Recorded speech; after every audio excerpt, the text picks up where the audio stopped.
Yes mga boss, dito tayo ngayon sa Quiapo. Ito yung isa sa pinakasikat dito na pinipila ng mga tao.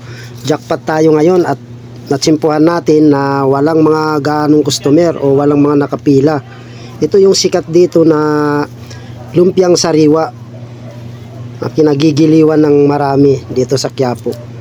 Araw ng Lunes ngayon kaya ayan, medyo madalang ang tao. Pero kadalasan kapag ka nagpupunta kami dito, laging napapalibutan itong si Kuya. Kaya hindi kami makabili-bili. Ngayon, ayan, natsimpuhan na.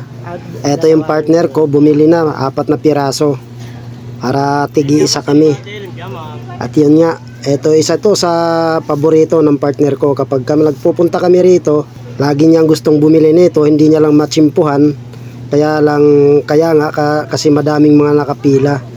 Ito, pagkakataon namin na makabili dahil walang mga nakapila o halos walang customer, kami-kami lang, mga ilan-ilan lang kami. Ayan, mga boss, mga sangkay, titikman na natin yan. Salamat. Wala akong balik.